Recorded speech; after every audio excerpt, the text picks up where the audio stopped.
ಸ್ವರ್ಗ ನೋಡ್ಬೇಕಂದ್ರೆ ಬೇರೆ ಹೋಗಾಗಿಲ್ಲ, ಎಲ್ಲ ನಮ್ ದುರ್ಗ. ಹಲೋ ಕುಟುಂಬರು, ನಾವಿವತ್ತು ಅಹೋಬಲ ನರಸಿಂಹಸ್ವಾಮಿ ದೇವಸ್ಥಾನ ನೋಡೋದಕ್ಕೆ ಹೋಗ್ತಾ ಇದ್ದೀವಿ. ಚಿತ್ರದುರ್ಗದಿಂದ 30 ಕಿಲೋಮೀಟರ್ನಷ್ಟು ದೂರದಲ್ಲಿದೆ. ಚೆಕ್ ಪೋಸ್ಟ್ ಅಲ್ಲಿ ರಿಜಿಸ್ಟರ್ ಮಾಡಿಬಿಟ್ಟು ಹೋಗ್ಬೇಕು. ಚಿತ್ರದುರ್ಗದಿಂದ ಸರಿಸುಮಾರು ಏನಿಲ್ಲಂದ್ರೆ 30 ಕಿಲೋಮೀಟರ್ನಷ್ಟು ದೂರದಲ್ಲಿದ್ದು ಬೈಕಲ್ಲಿ ಕಾರಲ್ಲಿ ಹೇಗ್ ಬೇಕಾದ್ರೂ ಹೋಗ್ಬೋದು. ಆದ್ರೆ ಒಂದ್ ಮಾತ್ರ ನೆನಪಿರ್ಲಿ, ಈ ದೇವಸ್ಥಾನ ಶನಿವಾರ ಮಾತ್ರ ಓಪನ್ ಇರುತ್ತೆ. ಬೆಳಗ್ಗೆ 8 ಗಂಟೆಯಿಂದ ಮಧ್ಯಾಹ್ನ 2 ಗಂಟೆವರೆಗೂ ಮಾತ್ರ ಅವಕಾಶ ಇರುತ್ತೆ. ಆಫ್ ರೋಡ್ ಅಲ್ಲಿ ಬೈಕ್ ನ ರೈಡ್ ಮಾಡ್ಕೊಂಡು ದೇವಸ್ಥಾನದ ಹತ್ರ ಬಂದ್ವಿ. ದೇವಸ್ಥಾನ ಹೇಗಿದೆ ಅಂತ ತೋರಿಸ್ತೀನಿ ನೋಡಿ.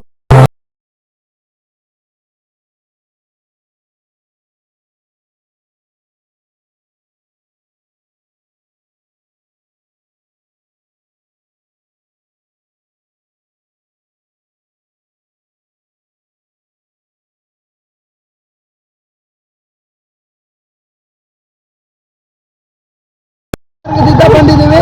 ಇದು ಅಹೋಬಲ ನರಸಿಂಹಸ್ವಾಮಿ ಬೆಟ್ಟ ಅಂತಾನ. ಇದು ನಾವೆಲ್ಲ ಬೇರೆ ಕಡೆ ಹೋಗ್ತೀವಿ, ಚಿಕ್ಕಮಗಳೂರು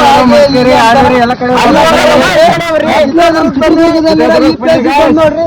ನಾವು ಚಿಕ್ಕಮಗಳೂರಿಗೂ ಏನು ಕಮ್ಮಿ ಇಲ್ಲ.